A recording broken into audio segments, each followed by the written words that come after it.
Hey guys, welcome to Blythe and B. I'm here to talk to you today about the new iPhone 12. Trying to figure out if it's something I want to upgrade to. I currently have the iPhone 11 Pro Max and I'm trying to find out if I want to get that 12. So Apple came out with that phone today. I watched their video. I got all the highlights. I got all the technical information and the stats and details behind it. And why don't y'all help me figure out if this is something I should upgrade to, or if it's something you would upgrade to. And I'll get it started with talking about the HomePod. They did have another product that launched called the HomePod Mini.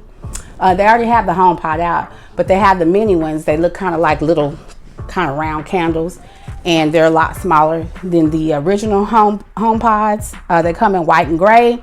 They have a S5 chip. They have really great quality sound because of that chip. They have a good handoff in between devices so that you can have a steady flow of streaming music between the minis and the phone. You can have them several in your house, have surround sound. You can also connect them to your CarPlay. You can hand off from your CarPlay, and you can also hand off from your watch. There's something they have called intercom. And intercom allows you to send messages from room to room by voice. So it's like a text message, but with your voice you can say, "Hey Siri." You could talk to Siri on the HomePod. "Hey Siri, tell everybody else in the house, get your ass in here and let's eat." Get your ass to the car and let's go. And yeah, it'll send the message throughout the house and people can respond back and forth like that. I thought that was real cool. So if you have a big family or just a family, or if it's just two people in the home, that's something awesome. But that wasn't what really caught my eye. What really caught my eye were these new phones that come out. So I'll get into that now. Oh, by the way, the iPod minis are $99 and they come out November 6th. Now let's talk about how the phone looks. The iPhone 12 has that retro look of the old iPhone 5. It's kind of square around the edges with that metal that goes around it. And I really did like that style back when the iPhone 5 was out. iPhone 5, I want to say they might have even had some that were before the 5 that had a similar look. But it does have that square outer edge, but it's still at glance looks exactly like the iPhone 11. Now, let's talk about 5G. I know everybody's heard about 5G. These new iPhone 12s include 5G technology.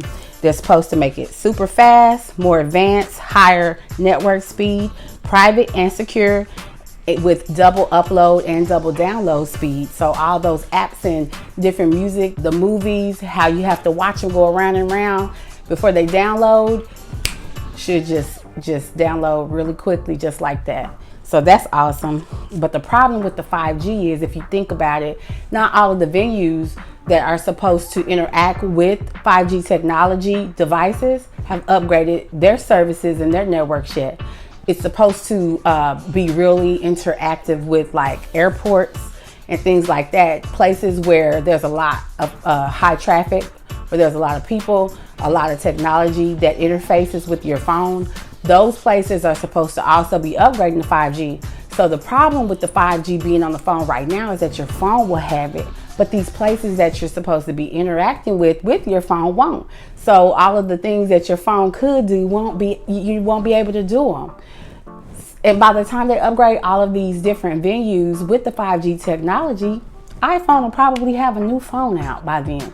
So do I get the phone now based on 5G, or should I wait until all the places that will be interactive with 5G and my device, should I wait till they get their stuff up to par before I go out and buy a phone that I probably won't even be able to use that feature on? So yeah, that's something to think about too. You have the iPhone 12 and you have the iPhone Mini. So we're going to talk about a little bit about the iPhone 12. So they have the iPhone 12 for $799 and the iPhone 12 Mini for $699. They come in black, white, red, gray, and blue. The display size on the iPhone 12 is the same as the iPhone 11.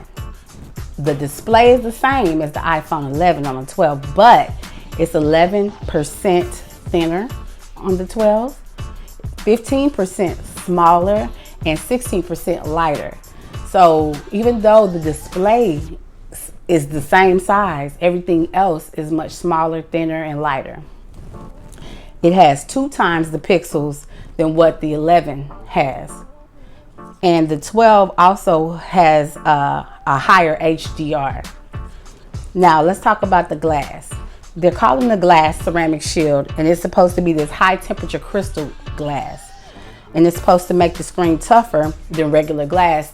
So the 12 glass, the glass on the iPhone 12 is supposed to be stronger than the 11, and it's supposed to have a 4 times better drop performance. So meaning if you drop the phone, it's supposed to be 4 times better at preventing it from breaking than with the iPhone 11. I don't know how you test that. I don't know if it means you have to drop it 4 more times than you would the 12 than you would the 11. I'm not sure how that works, but it's just a higher tempered glass, and it's supposed to be stronger and a little bit better. It does have metal around the edges and not glass, so you can't crack the sides or anything. It's got the 5G all throughout, 5G antenna, and it's supposed to work more places than other phones do. So some places you don't get good reception, you're supposed to get it with this iPhone 12. And where there is not 5G, it's supposed to switch over to LTE. So you'll be switching back and forth between LTE and 5G is what it sounded like. Kind of like how you do with LTE and the tower bars on other phones. I'm sure you probably seen where it says LTE and then it doesn't, switches back over to bars or whatever. It's got the A14 Bionic chip, where the 12 has the A14, whereas the iPhone 11 has the A13. The A14 chip in the iPhone 12 makes it 50% faster than any other phone. Faster in doing what exactly? I don't know. Getting on the internet, maybe.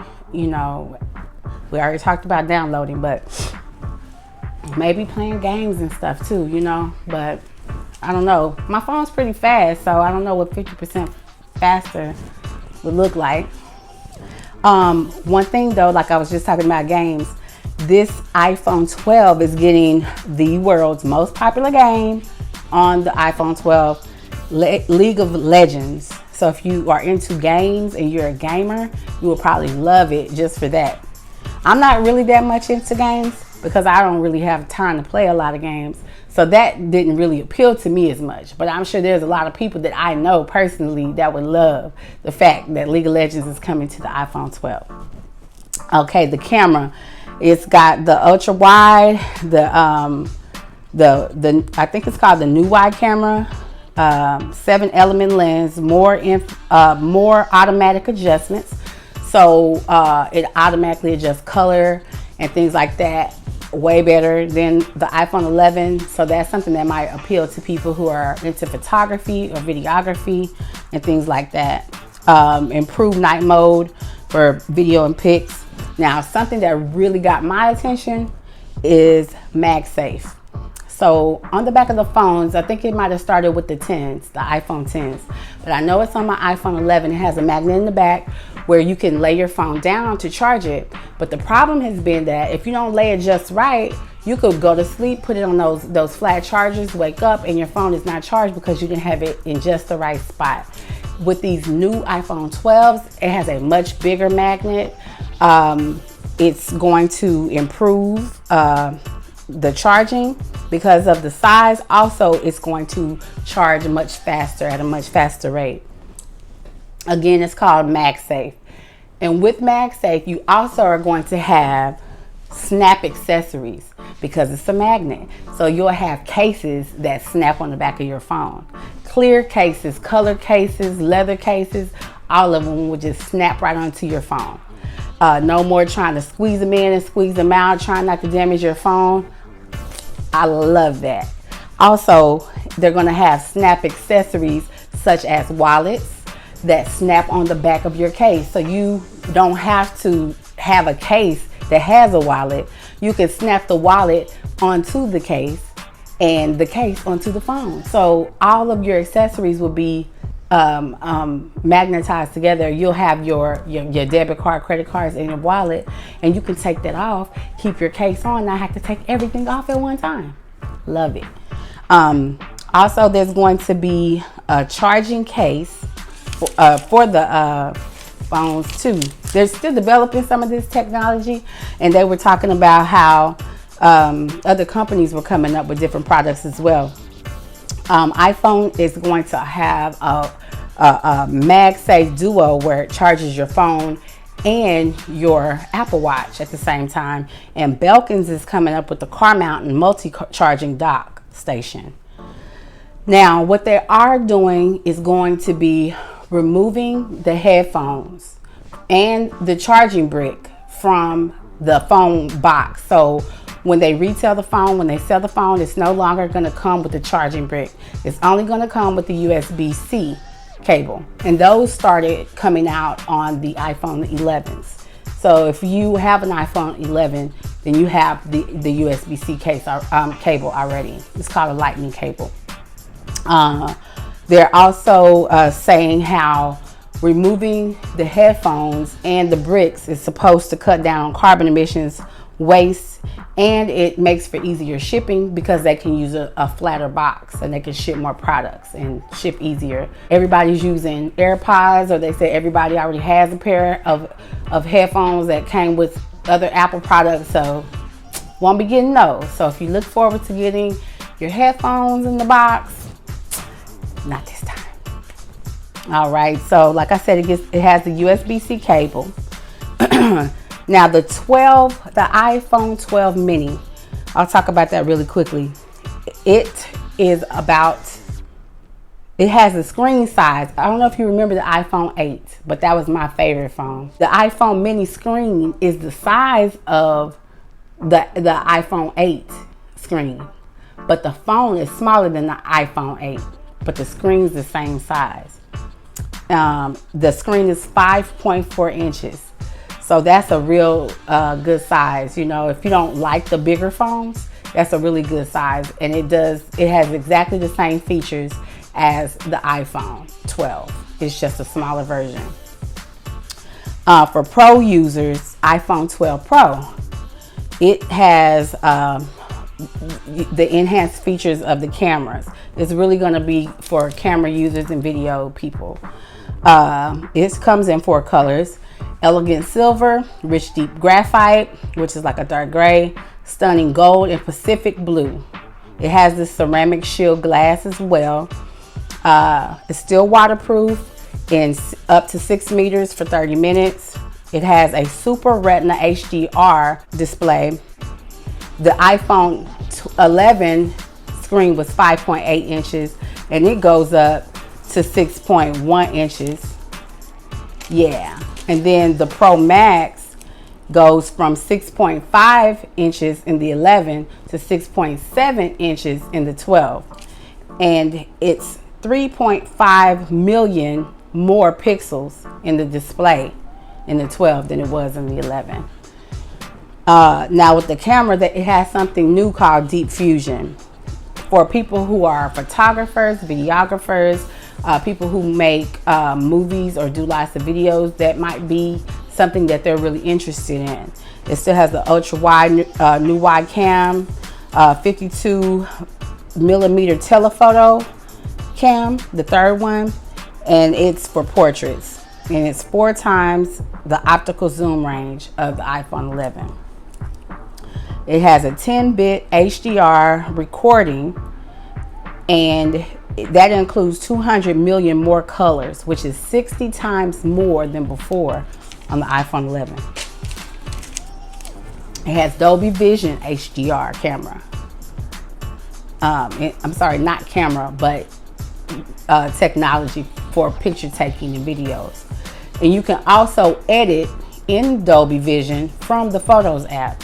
You don't need to have another extra high maintenance editing software to be able to edit those Dolby Vision pictures and video.